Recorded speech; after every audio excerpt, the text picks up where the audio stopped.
Nous allons étudier le Daf Samertet dans Masechet Baba Kama et nous sommes à la 4e ligne donc, du Daf Samertet et la Gemara va reprendre des enseignements qui ont été cités et étudiés dans la page précédente. Goufa, donc on revient, flashback sur un des enseignements précédents. Rabbi Yochanan, nom de Rabbi Yochanan. Gazal velon itiashu abe'alim, lorsque quelqu'un a volé un objet et que les propriétaires n'ont pas renoncé à récupérer l'objet, Shnehem, les deux personnes, c'est-à-dire le propriétaire et le voleur, Einan yicholim lehagdish, ne peuvent pas sanctifier l'objet et le réserver au Beit Hamikdash. Pourquoi? Zé, les fichiers noshelo, le voleur, parce que l'objet ne lui appartient pas. Vezé, et le propriétaire, les fichiers ino bershuto, car l'objet n'est pas en ses mains. Donc ici on nous apprend que pour sanctifier un objet, il faut à la fois en être le propriétaire et à la fois l'avoir sous la main. Ça c'est ce que l'on apprend ici de Rabbi Yochanan. Et justement la Gemara va objecter. Est-ce que c'est possible que Rabbi Yochanan pense comme cela, qu'on ne puisse pas sanctifier sans avoir à la fois la possession et à la fois l'objet sous la main? C'est la seconde partie qui est intéressante ici. Pourtant Rabbi Yochanan pense qu'en général, halakha kista Mishnah, que l'halakha elle est comme une Mishnah anonyme. Dans les Mishnayot, on a des Mishnayot qui sont anonymes, on a des Mishnayot avec plusieurs avis. Lorsqu'une Mishnah cite une halakha sans préciser qui en est l'auteur, Rabbi Yochanan pense que ça veut dire que c'est la halakha qui est ainsi. Et quoi? Il y en a une Mishnah qui est assez longue et qu'on va étudier ici et dont on verra à la fin qu'elle ne correspond pas à l'avis qu'on vient de citer de Rabbi Yochanan. Donc Rabbi Yochanan, d'un côté, nous dit que pour sanctifier, il faut à la fois être le propriétaire et l'avoir sous la main. Et on verra que Rabbi Yochanan pense qu'en général, la halakha est toujours comme une Mishnah anonyme. Et dans une Mishnah anonyme, on voit que l'on peut sanctifier même si l'objet n'est pas en notre possession actuellement. Ou bien Rabbi Yochanan achi, Amar Rabbi Yochanan achi kista Mishnah. Utnan, il y a la Mishnah dont on parle. Kerem reva'i, ayum etzainim oto, bigzuzot adama. Ici, on nous dit que on voulait éviter que qu'il y ait des erreurs lorsque l'on réserve une partie du terrain pour des choses qui sont interdites. Kerem reva'i, c'est la récolte de la 4e année qui doit être mangée à Jérusalem. 3 premières années, c'est Orla, interdit à la consommation pour tout le monde.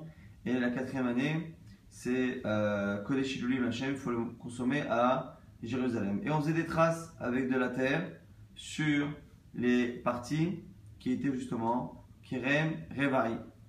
Et au passage, on dit pourquoi Simana ki Adama, pourquoi on fait un siman avec de la terre? Madama Ikana Amina. Avrainami qui veut farka charel etnaye mina. Pourquoi le Kerem Reva'i, donc la récolte de la 4e année, on fait un signe distinctif avec de la terre, parce que la terre donne un profit à l'homme. Et c'est pour montrer que cet interdit qui est Kerem Reva'i est un interdit dont on pourra profiter par la suite si on prend cette récolte et qu'on l'emmène à Jérusalem, ou comme le Marcel Sheni, que l'on rachète cette récolte et qu'on transpose la sainteté sur de l'argent, on pourra consommer cette même récolte. Donc c'est pour ça que le signe que l'on faisait pour distinguer ce genre d'interdit était finalement un signe qui était fait avec une matière qui en général donne un profit à l'homme.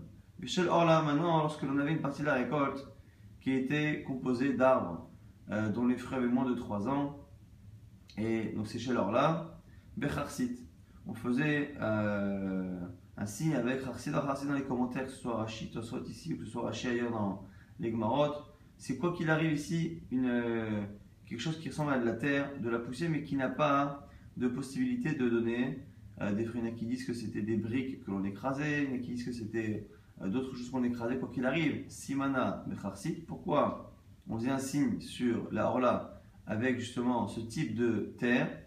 Macharsit, chez Einana Amina, parce que c'est une terre, une poussière qui ne peut pas donner de profit. Avhaï, pour nous montrer que la Orla c'est pareil. Des lits Béana Aminé, on ne pourra jamais profiter les 3 premières années d'un arbre, les fruits sont Orla et totalement interdits. Donc on nous apprend cette Mishnah, qui nous intéresse surtout pour la suite. On apprend cette Mishnah qu'on faisait des signes distinctifs sur les parties des récoltes qui étaient interdites et que la matière avec laquelle on faisait un signe était aussi liée au type d'interdit, si l'interdit était définitif ou pas. En fonction de cela, on prenait du terreau, donc quelque chose qui pouvait être fertile, ou Harsit, une terre qui ne l'était pas. Le Shel Gvarot, Bessid, et lorsque l'on voulait délimiter et montrer qu'il y avait quelqu'un qui avait été enterré, donc une tombe, à un endroit qui n'était pas un cimetière, on voulait le déterminer pour savoir que l'endroit était impur et que les Kohanim ne pouvaient pas passer, on le faisait avec sid, avec de la chaux. Simana de Chivar, Ka'atsamot. Pourquoi? Parce que la chaux est blanche et que le blanc rappelle les os et c'est les ossements qui restent en général dans la tombe et c'est les ossements qui donc créent l'impureté puisque c'est la seule partie qui reste. Ou même le chauffeur, et on dit que la chaux, on avait tendance à la diluer bien dans l'eau et verser. Pourquoi qu'écrit pour que ce soit très très blanc. Ça, c'est les simanim qu'on apprend dans cette Mishnah et la Gemara au passage nous a expliqué le pourquoi de chaque siman.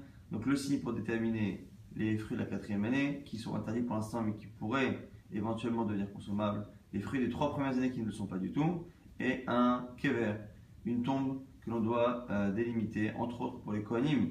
Et là-dessus on nous dit Amar Rabban Shimon ben Gamliel, Rabban Shimon nous dit là-dessus Medarim Amorim, Bashveit. Tout ce qu'on faisait là-bas de délimiter ce qui était Orla, ce qui était Revaï, ça c'était pendant la 7e année. Des Efkeninu, ou dans l'absolu, c'est bien son Efker. Aval, Bishar, Shine, Shavua, mais les autres années du septennat, Ala Itehu la Racha, Viamut, laisse le Racha, laisse le fauteur et qu'il meurt. C'est-à-dire que ici, lorsque quelqu'un faisait un signe, dans son terrain. Lui savait quel était l'arbre qui était de la 3e année, ou de la 2e. Il savait quel était l'arbre qui était de la 4e. Donc pourquoi faire un signe? Il fait un signe pour les personnes extérieures. Mais qui sont les personnes extérieures qui pourraient venir manger dans son champ si ce n'est finalement des voleurs? Donc que nous dit Rashbag? Rashbag nous dit que cette idée-là de faire un siman pour éviter que les gens se trompent, on ne le fait que si les gens qui se trompent peuvent être des honnêtes gens. Donc c'est la 7e année, c'est la shérite.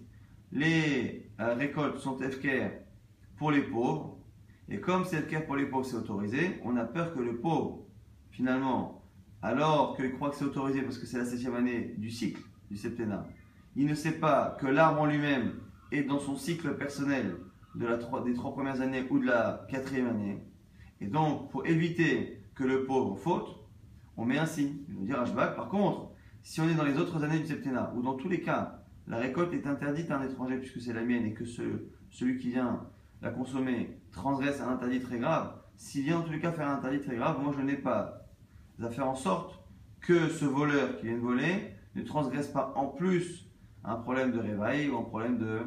Or là, c'est ce que nous apprend ici Rashbag, c'est qu'on ne tient pas compte. On ne fait pas en sorte que le voleur fasse moins de issou. Et par rapport à ça, on termine, manichim et tamaot et omrim. Et les tsnoim, les gens qui étaient tsanoir, c'est quelqu'un qui normalement est discret ou quelqu'un qui est pudique, mais ici c'est une manière de dire que c'était des gens qui étaient des chassidim, qui faisaient nifni mishoratadim plus que le minimum pour demander à tout le monde. Et eux, qu'est-ce qu'ils disaient? Ils prenaient de l'argent et ils disaient kol anilkat misé mechulal al marot ze. Donc ils venaient donc, par rapport au kerem revaï, par rapport aux fruits de la 4e année, et à la fin de la journée, ils disaient voilà, ce qui a été consommé par des gens, je veux que finalement cette partie-là soit rachetée.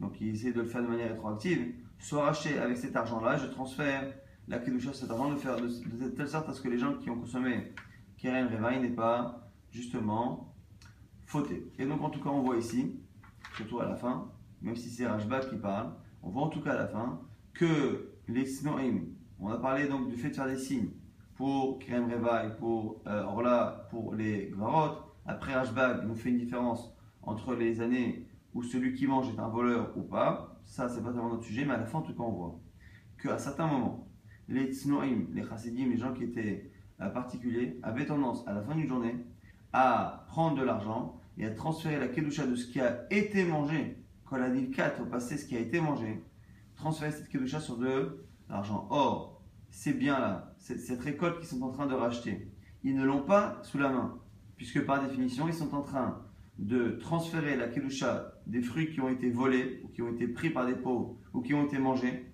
de la transférer sur de l'argent. Donc ils sont en train de changer le statut de fruits qu'ils n'ont pas sous la main.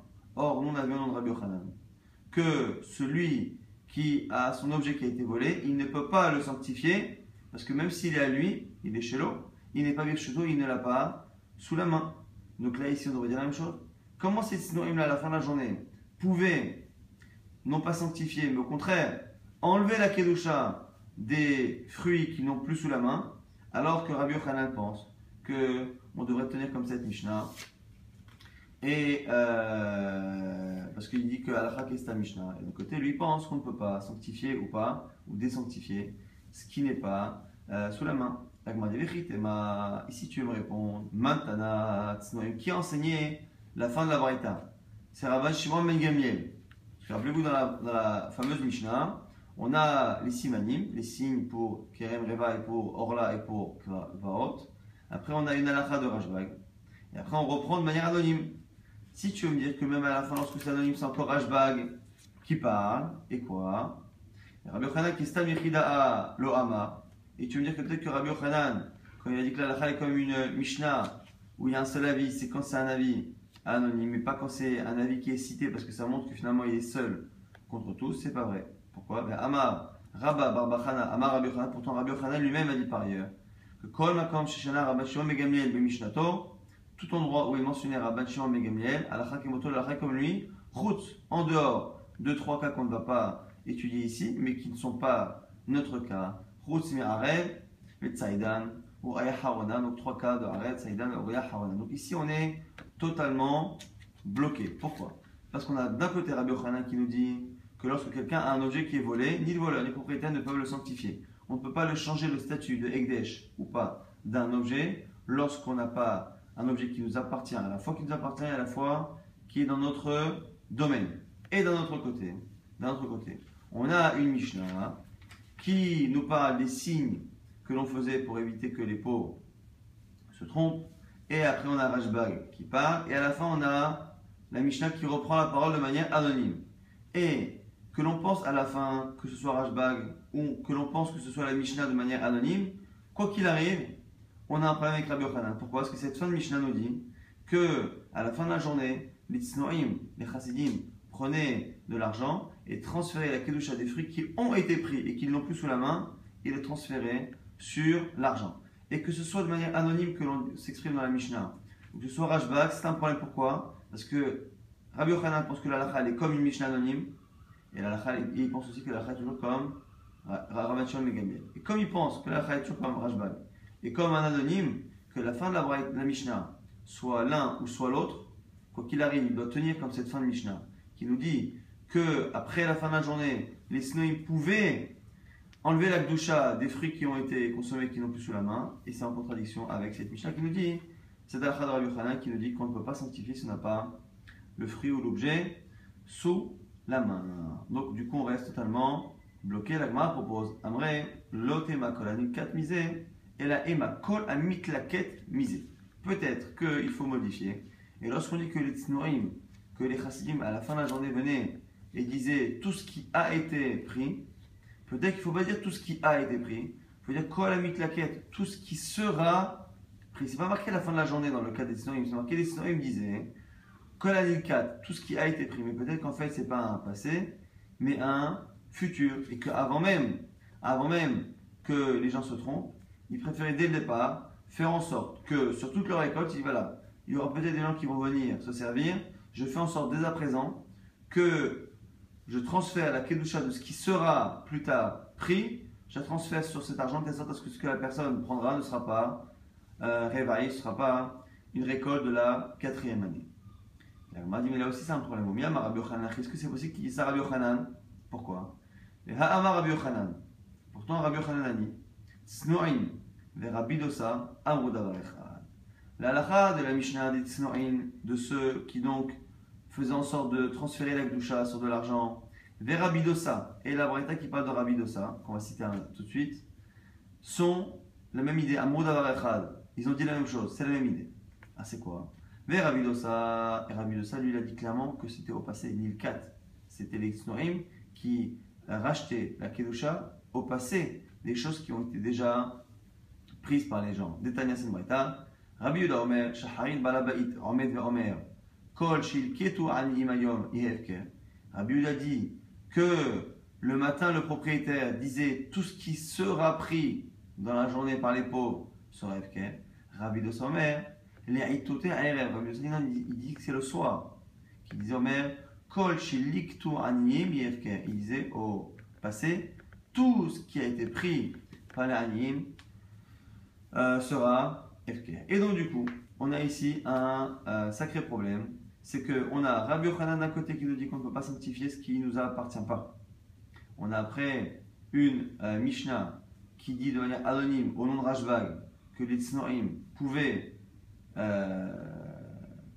à la fin de la journée enlever la Kedusha sur les fruits. Et si tu voulais me dire que cette Mishnah ne parle pas au passé mais au futur, c'est faux, puisque Rabbi Yochanan lui-même pense que cette Mishnah est comme Rabbi de ça, et Rabbi de ça a clairement exprimé cette idée au passé, contrairement à Rabbi Yehuda. Et donc là, du coup, on est totalement bloqué. La Gemara propose et dit, et pour des Rabbi Yehuda, les Rabbi de ça, des Rabbi de ça, des Rabbi Yehuda, peut-être que dans cette braïta de Rabbi de ça et de Rabbi Yehuda, il faut inverser les avis, et que ce qu'a dit Rabbi Yehuda, ce qu'on croyait être dit par Rabbi Yehuda, c'est Rabbi de ça, et inversement. Et donc, du coup, on peut continuer de dire que dans la Mishnah, les Tznoim, donc on modifie la Mishnah, on ne dit pas que la Nilkat, mais que la Mitlaket, on modifie la braïta, ce qui dit on Rabbi de ça, et dit on Rabbi Yochanan, et vice versa. Alors, on m'a dit, Ama Iprat Matnita, pourquoi tu inverses la Mishnah et la braïta en disant que Rabbi de ça et Rabbi Yehuda doivent être inversés?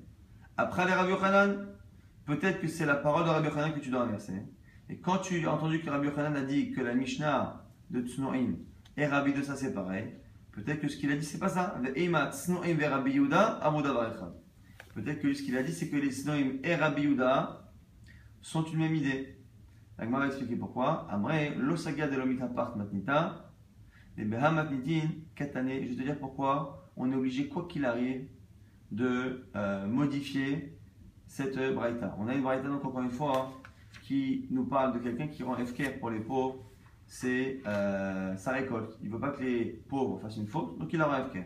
Rabbi Yehuda nous dit qu'on peut le faire le matin pour la suite de la journée. Et Rabbi de ça nous dit non, on le fait le soir. Et on annule ce qui a été pris par les pauvres, on le rend FKR. Et on est obligé d'inverser, nous dit la Gemara. Pourquoi? Parce que sinon, les Mehamatnitin, Katane, des Hitler et Rabbi Yehuda, Brera. Puisque si on garde la version d'origine, Rabbi Yehuda nous dit que le matin on le faisait pour la journée. Ce qui veut dire que Hitler, Brera, il a cette notion de Brera. Or, Shema'ina le Rabbi Yehuda, Be'alma, des Hitler, Brera. On sait que Rabbi Yehuda ne pense pas Brera. Quel est cette halakha de Brera qu'on a vu à quelques reprises récemment? Brera, c'est lorsque l'on a un événement futur. Est-ce que l'on peut faire dépendre un choix actuel d'un événement futur? Donc ici, c'est un bon exemple. C'est chez nous, on a une partie qui est FKR, on a donc un terrain en entier. La personne veut rendre une partie de son terrain FKR. Normalement, pour rendre son terrain FKR ou pour changer le statut, il doit déterminer la partie de la récolte qu'il considère comme FKR ou comme EKDH, je ne sais quoi. Est-ce que je peux non pas déterminer clairement tout de suite ce qui aura ce statut, mais est-ce que je peux créer dès à présent un statut qui commencera maintenant, même si je ne saurai ce qui sera FKR qu'en fonction d'un événement futur et qui en plus ne dépend pas forcément de moi. C'est-à-dire, je veux faire en sorte que dès à présent, tout de suite, soit FKR ce qui sera pris par les pauvres. Lorsque le pauvre va venir le prendre, au moment où il prendra la récolte, il sera en train d'accomplir la condition de mon engagement de mon FKR, et comme il aura pris la chose, ça fera en sorte que rétroactivement, c'était le FKR que j'avais déterminé, ce que j'avais dit, je veux que ce soit FKR dès à présent, ce qui sera pris à l'avenir par les pauvres. Et donc, ça on voit que c'est une notion de Brera. Donc ici en fait, on voit que la marquette Rabbi Yehuda et Rabbi Dosa est liée à deux problèmes. Selon celui qui dit que le matin on le faisait pour le soir, on pense Brera, mais on ne pense pas que l'on peut par contre annuler après coup, et alors qu'on n'a pas l'objet sous la main. Et Rabbi Dosa qui pense qu'on faisait le soir pour le matin, il pense que l'on peut changer le statut même si on n'a pas sous la main, mais par contre on ne peut pas avoir Brera. Et ce qu'on nous dit ici, c'est que selon la version de base, Rabbi Yehuda a l'air de penser Brera, puisqu'il faisait du matin, il annulait, il rendait FK pour le soir. Et non, c'est par ailleurs Shemainan et la Rabbi Yehuda Be'alma. On sait que par ailleurs Rabbi Yehuda pense qu'il n'y a pas Brera. Pourquoi dit Nan? Une Mishnah dans un domaine similaire. Alors, Kahyaim et Benakotim, celui qui prend du vin, mi Benakotim, parmi les non-juifs. Alors là, à l'époque, il n'y avait pas encore la xéra de ne pas consommer de vin des non-juifs. Donc, c'est un vin qui n'est pas prélevé, d'une alcool qui n'est pas prélevé. Omesh Nelogim Shania Atil Afrish, Arehen Trouma. Il dit, lui, il veut boire maintenant, et il veut laisser les prélèvements pour la fin. Les deux logim que je prélèverai plus tard, Arehen Trouma, seront de la Trouma. Asara, les 10 logim que je prendrai sera Maraseh Rishon. Tisha, Maraseh Sheni, 9 logim seront Maraseh Sheni. Omechel, et ce Maraseh Sheni, il le rachète tout de suite sur de l'argent. Veshote Miyad, et il boit tout de suite le vin. Et donc, du coup, ici, on voit pareil, qu'il a un ensemble homogène, donc il a un tonneau de vin, et il fait en sorte de prélever fictivement tout de suite, mais comment il prélève? Non pas en choisissant dès à présent ce qui sera Maraseh Trouma, Maraseh Sheni, mais en faisant en sorte que ce prélèvement soit choisi, c'est ça Bréa, c'est un choix, soit choisi par l'événement futur qui sera la consommation de ce vin. Ce qui ne sera pas consommé et qui aura la quantité suffisante se composera à ce moment-là à la fois la Trouma, à la fois le Maraseh Rishon et Maraseh Sheni, et il peut boire. Ça c'est d'Ivrei Rabbi Meir, donc il pense qu'il y a Bréra. Rabbi Yehuda, Rabbi Yossé, Rabbi Shimon, Osrim. Et on a 3 Tanaïm connus, Rabbi Meir, Rabbi Yossé et entre autres ici Rabbi Yehuda, qui est intéressant, pensent que c'est à source, ça ne fonctionne pas. Je ne peux pas boire mon vin maintenant si je n'ai pas séparé, prélevé et choisi dès à présent ce qui sera donc Trouma, Maaseh, ou en tout cas prélèvement, et donc il pense qu'il n'y a pas Bréra. Et donc, puisqu'il pense qu'il n'y a pas Bréra, on ne peut dans tous les cas pas dire que le matin, la propriétaire du terrain rendait ses récoltes FKR pour les pauvres. Donc ici, on va récapituler le problème dans lequel nous sommes. C'est qu'on a, premier enseignement de Rabbi Yochanan. Rabbi Yochanan nous dit que lorsque quelqu'un est propriétaire d'un objet, mais qu'il ne l'a pas sous la main, exemple, il a été volé par quelqu'un, comme il n'a pas l'objet sous la main, il ne peut pas le sanctifier. Donc, ça, c'est la première phrase de Rabbi Yochanan, qui est un problème. Pourquoi? Parce qu'on a d'un côté une Braïta, une Mishnah, qui nous dit que les Tznoim, des gens tzadikim qui étaient précautionneux, avaient tendance à dire que tout ce qui est pris par les pauvres, quand c'est Kirem Reva, quand c'est la 4e année, on le rachète sur de l'argent. La question c'est, est-ce que ces Tznoim parlaient au futur le matin, ou est-ce qu'ils parlaient le soir au passé de ce qui a déjà été pris, et donc ce qui n'est plus en leurs mains, et donc ce qui contredit Rabbi Yochanan. Et on sait que par ailleurs, on a dit que, c'est Rabbi Yochanan qui l'a dit lui-même, que les Tznoim qui ont parlé ici pensent comme Rabbi Dossa, et Rabbi Dossa a parlé a priori au passé. Rabbi Dossa il a dit que quelqu'un qui ne veut pas que les pauvres fautent, il rend le soir sa récolte FK. Et cette Mishnah est obligée d'aller comme Rabbi Yochanan, parce que cette Mishnah, elle est soit anonyme, soit c'est la suite des paroles de Rashbag. Or, Rabbi Yochanan pense que la halakha est toujours comme une Mishnah anonyme, et toujours comme Rashbag, ce qui ne nous permet pas de dire que la halakha n'est pas comme cette Mishnah. Donc on a Rabbi Yochanan qui dit qu'on ne peut pas sanctifier ce qui n'est pas dans notre main, et on a d'un côté une Mishnah que Rabbi Yochanan est obligé de tenir au niveau de la halakha a priori pour l'instant, puisqu'elle est soit anonyme, soit Rashbag. Et cette Mishnah, pour l'instant, pense comme Rabbi Dossa, qui a bien parlé au passé, et donc de quelqu'un qui enlève la kedusha de la récolte après coup, et après que la récolte ne soit plus entre ses mains. Donc comment est-il possible qu'il tienne comme ça? Et là, le Gemara dit quoi? On est obligé donc finalement d'inverser. Et que donc finalement, quand il a dit Rabbi Dossa et Rabbi Yehuda sont exprimés, on inverse. Rabbi Dossa finalement, c'est celui qui disait qu'on faisait le matin pour le soir, et Rabbi Yehuda qui disait que c'était le soir pour le matin. Et donc, on peut très bien dire finalement que la Mishnah, comme Rabbi Dossa, ne parle pas de quelqu'un qui profane, qui enlève la sainteté après coup de la récolte qu'il n'a plus, mais il le fait le matin pour le soir. Et ça tombe bien, parce que dans tous les cas, dire que Rabbi Yehuda permettait de le faire du matin au soir, c'est-à-dire qu'il pense Bréra. Or, on sait très bien que par ailleurs, il ne pense pas Bréra. Agma dit ok, tu as réussi à résoudre le problème. Donc Rabbi Yochanan pense qu'on ne peut pas sanctifier ou enlever la sainteté de quelque chose que je n'ai pas sous la main. La Mishnah qui avait l'air de dire qu'on pouvait le faire après coup, elle ne parle pas après coup, mais elle parle le matin. Et quand tu as dit que c'était comme Rabbi Dossa, il faut inverser Rabbi Dossa et Rabbi Yehuda, que dans tous les cas Rabbi Yehuda et Rabbi Dossa, si on les inverse pas, on ne comprend plus Rabbi Yehuda. On dit ok, très bien. Amri sauf. Amai kaiprat la le matnitin. Mishum de kasha de Rabiuda de Rabiuda. Donc, m'a dit attends, pourquoi tu inverses la braïta? Parce que tu as une contradiction entre Rabiuda et Rabiuda. Que Rabiuda, si tu dis qu'il autorise à enlever le statut le matin en fonction de ce qui se passera le soir, c'est qu'il pense Brera, c'est pas possible parce qu'il ne le pense pas dans Maaser et dans là-bas le Yahin chez Ben Akoutim. Mais j'ai un autre problème maintenant. Ashtan ami, Kasha de Rabbi Yochanan. Maintenant j'ai un problème sur Brera entre Rabbi Yochanan et Rabbi Yochanan. Pourquoi? Des Amat, les Rabbi Yochanan, Loït et Makolamikat et la Makolamit selon Rabbi Yochanan qui dit qu'on ne peut pas sanctifier ou enlever la sainteté de quelque chose qui n'est plus dans ma possession. On était obligé d'expliquer selon lui que la Mishnah qu'il était contraint de tenir, parce qu'elle était soit anonyme, soit Rashbag, la Mishnah parlait non pas au passé, Kolanikat, mais Kolamit au futur. Et du coup, on est obligé de dire qu'il pense Brera, puisqu'on a dit que dans cette marloquette, Rabbi de Sa, Rabbi Yehuda, qui finalement a les deux manières de lire la Mishnah, Kolanikat ou Kolamit Laket, est-ce que je change le statut après coup de ce que je n'ai plus sous la main, ou est-ce que je change le statut avant l'événement, mais je change de statut, alors je ne sais pas encore ce qui sera concerné. Donc quoi qu'il arrive, on a deux avis totalement opposés, un sur Brera, un sur Davar chez Ino Birchuto. Et ici, ce qu'on apprend ici, c'est que selon Rabbi Yochanan, si on est obligé de dire que c'est au futur, Kol Amit Laket, ce qui sera pris, c'est qu'il pense qu'il y a Brera, Almaït le Brera.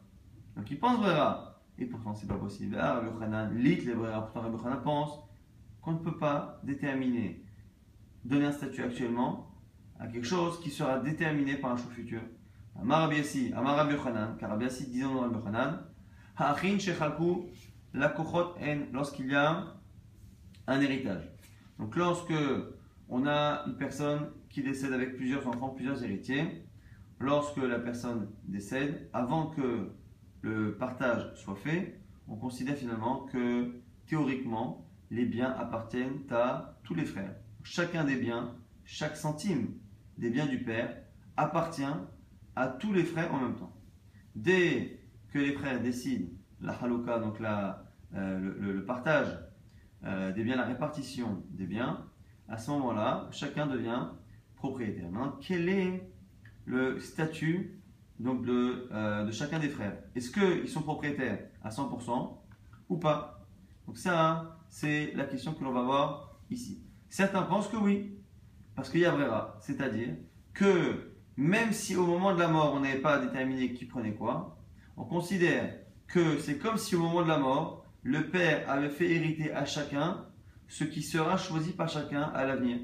Et donc du coup, si on pense qu'il y a Brera, chacun des frères devient propriétaire à 100% et il ne perdra jamais cette propriété. Selon Rabbi Yochanan, pas du tout. Lorsqu'il y a plusieurs frères, lorsqu'il y a un frère, c'est une vraie propriété. Lorsqu'il y a plusieurs frères, ça s'appelle la kochot. C'est-à-dire que c'est considéré comme des biens qui sont pour l'instant achetés, comme des biens immobiliers achetés, mais qui au yovel, au moment du jubilé, reviennent à leur propriétaire. Et donc au moment du jubilé, on remet l'héritage au milieu et on enlève la propriété de chacun des frères. Et chacun rend au yovel. Et on voit du coup que Rabbi Yochanan ne pense pas qu'il y a Brera.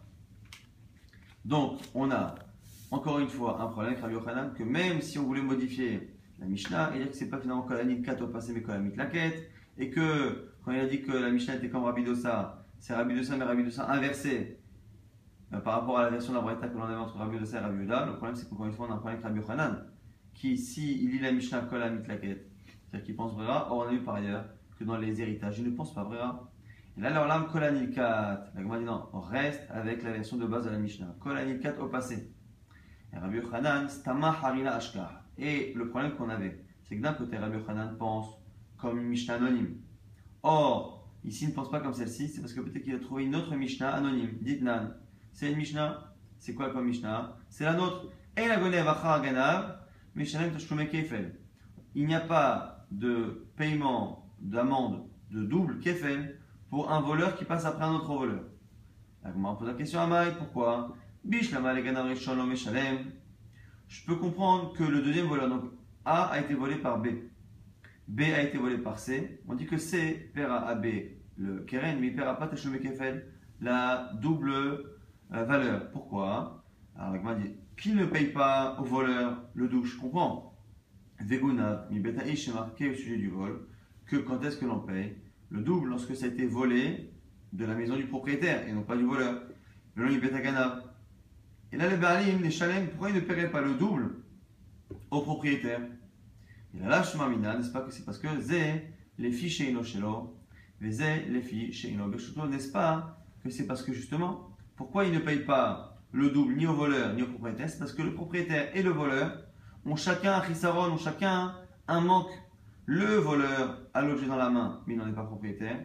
Le propriétaire en est propriétaire, mais ne l'a pas sous la main. Et du coup, on apprendrait de là que finalement, lorsque l'on est propriétaire d'un objet et qu'on ne l'a pas sous la main, on n'est pas considéré comme étant propriétaire à 100%. Et de là, on apprendrait qu'on ne peut pas sanctifier un objet si on ne l'a pas sous la main. Comme notre Mishnah est anonyme, peut-être qu'il a préféré tenir comme notre Mishnah anonyme plutôt que comme cette autre Mishnah là-bas qui parle des Tznoïm. On m'a dit pourquoi. On m'a dit d'Azil Vatar Ha'istama.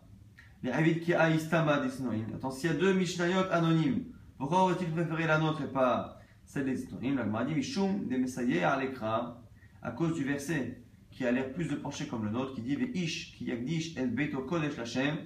Un homme, lorsqu'il va sanctifier sa maison, Kodesh Lachem sera sanctifié pour Hachem, Ma beito beshuto, Af kol beshuto. Le fait que l'exemple, quand on parle là-bas de Ekdesh, on parle de la maison, c'est pour nous montrer finalement que tout bien que je sanctifie doit être entre mes mains, hors ma maison. Elle ne part jamais de mes mains, entre guillemets, elle est toujours en possession physique. Et donc c'est la raison pour laquelle on préférera penser comme la Mishnah anonyme de chez nous. Et c'est pour ça que finalement Rabbi Yochanan peut penser qu'on ne peut pas sanctifier ce qui n'est pas dans notre main, puisqu'il apprend ça de notre Mishnah, et que c'est plus fort que l'autre Mishnah anonyme que normalement il aurait dû écouter, si ce n'est que notre Mishnah anonyme a l'air de dire différemment. Maintenant, la suite d'Amar Abaye, Ilav d'Amar, Rabbi Yochanan, Snoim, Rabbi Dosamo d'Avarechad. On a plusieurs éharotes ici, on nous dit au nom d'Abaye que si Rabbi Yochanan n'avait pas dit que la Mishnah des Snoim qui annulait à la fin de la journée ce qui a été fait, et Rabbi Dosa qui disait la même chose, si Rabbi Yochanan n'avait pas dit que c'était le même avis, Avamina Snoim itleo de Rabbi Dosa, et Rabbi Dosa itleo de Snoim, j'aurais dit que c'est pas forcément le même avis, que l'un pense comme l'autre, mais que l'autre ne pense pas comme l'un. Pourquoi?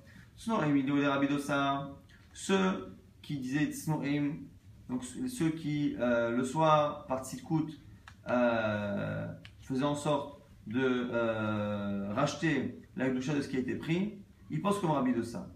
Pourquoi? Parce que Rabbi Dosa parle des pauvres et les Tznoïm faisaient ça pour les voleurs.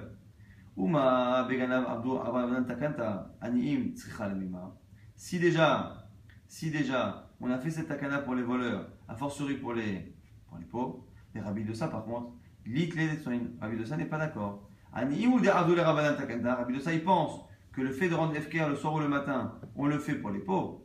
Mais ce que faisaient les Tznoïm, ce que faisaient les gens chassidim là pour les voleurs, Aval Gana, le Abdullah Rabanat Takanta, on n'a pas fait de Takana pour les voleurs. Oteara, à ce sujet, Amarava, il a d'Amar Rabbi Yochanan Tznoïm Rabbi Dosamo Davar Echad.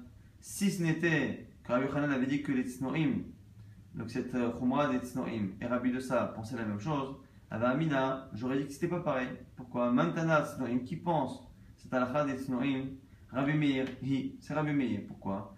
Là, Rabbi Meir, Maaser Mamon, Gavrahu, n'est-ce pas que Rabbi Meir a une chita particulière qui dit quoi? Qui dit que le Maaser Sheni, donc ces prélèvements de Maaser Sheni, c'est l'argent qui appartient au bon Dieu. Ve'afilu achima gresla, la Inyan Pediya pour le rachat, Ukmera Hamana Bechute, la Torah l'a considéré comme étant dans le domaine de l'homme. Yertif, c'est marqué, Ve'im Gaol Iga ala Ish, Imma Asro, Hamishito Yosef Alav, si l'homme veut libérer, racheter son Maaser, il paiera un cinquième de plus. Car Hamana, Maasro, la Torah l'appelle son Maaser à l'homme, alors que finalement c'est l'argent d'Akadosh Baruch Hu. Mosif Romesh, Kerem Reva Inami, pareil pour la récolte de la 4e année. Gamar Kodesh Kodesh Mi Maaser, on fait une Xerashava avec le mot Kodesh qu'il y a dans les deux halachot, de Maaser et de Kerem Reva. Tivacha Kodesh Ilulim, Urtiv et Gabe Maaser. Kol Maaser Aretz, Mizera Aretz, Miperi Aretz Lachem, Hu Kodesh Lachem. Le mot Kodesh est marqué dans les deux. Kodesh Ilulim sur la 4e année de la récolte. Et pour le Maaser, on dit Kodesh Lachem. Pareil, Ma Kodesh Yeftiv Gabe Maaser. De la même manière que pour le Maaser, comme on vient de le dire à l'instant. Enfin, Gabe Mamon Gabrahu, L'Ayan Pedia Ukmea Hamana Beshute. Même si ça appartient à Hachem, au sujet du rachat, on le considère dans la propriété de l'homme. Af Hay Kodesh Nami, pareil pour l'autre Kodesh qui est la 4e année de la récolte. Dirtiv Gabe Kerem Reva qui est marqué pour la 4e année. Afalgav, Delav Mamon Didehu, même si c'est pas son argent. La Enyan Achoule Ukme, Rahavana Beshute pour le rendre Chol. La Torah l'a considéré comme étant à lui. Deha Kiite Beshute Nami, Halav Didehu, Deha Matsimechen. Donc on voit ici quoi? On voit que même si dans ce cas-là, les objets ont été volés, même si ce n'est pas dans son domaine, il peut le racheter. Ce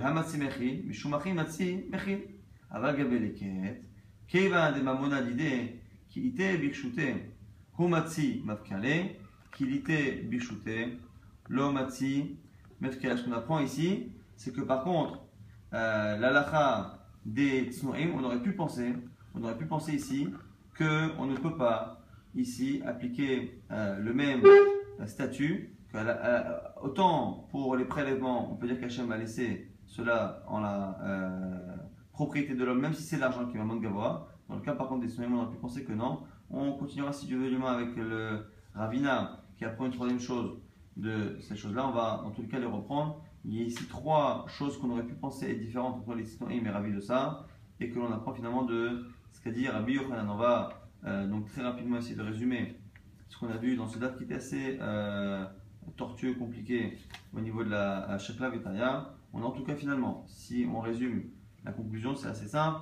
On a Rabbi Yochanan qui pense que lorsque l'on a un objet qui n'est pas, que l'on possède, mais qui n'est pas en notre possession, qui n'est pas dans nos mains actuellement, il manque quelque chose. À tel point que le second voleur ne paiera pas Kefel à ce premier propriétaire, parce qu'il n'est pas propriétaire à 100%, puisqu'il n'est plus dans les mains, et ce même propriétaire ne peut pas sanctifier ces choses-là. Et Rabbi Yochanan pense comme ça, bien qu'en général il pense comme une Mishnah anonyme, et que la Mishnah anonyme dit que oui, c'est parce que notre Mishnah à nous est une autre Mishnah anonyme qui nous apprend qu'on ne paye pas Teshomé Kefel lorsque le propriétaire n'a plus l'objet entre ses mains. Après on a vu une marloquette entre Rabbi Dossa et Rabbi Yuda. Est-ce qu'on tient justement que l'on peut changer le statut de Ekdesh ou de Kerem Revaï sur une récolte que je n'ai plus entre les mains? Et autre avis, est-ce que je peux, avant même que la chose soit prise, donner un statut de Marcel, de Ekdesh, de Kerem Revaï, de Pigion, je ne sais quoi? Est-ce que je peux donner un statut à quelque chose, même si je donne le statut à partir de maintenant, mais je veux que ce soit rétroactif à partir du moment où le choix sera fait plus tard, en fonction de ce que j'ai pris, en fonction de ce que les gens, les voleurs ou les passants ont pris? C'est une marloquette ici entre Rabbi Dossa, Rabbi Yehuda, le côté Rabbi Yehuda, Rabbi Meir, Rabbi Shimon dans la Mishnah là-bas sur Marseille, et on voit que Rabbi Yochanan ne pense pas qu'il y a brera. C'est la raison pour laquelle Rabbi Yochanan pense que dans un héritage, lorsqu'il y a plusieurs frères, puisqu'au moment de la mort, il n'y a pas eu tout de suite de répartition, la répartition est venue plus tard. Cette répartition qui est a posteriori ne peut pas déterminer à 100% la nachala qui a été faite au moment de la mort du père, et donc ça ne peut être quelque chose de provisoire, ce qui fait qu'au moment du Yovel, au moment du jubilé, tous les frères doivent remettre au milieu l'héritage qu'ils ont reçu de leur père.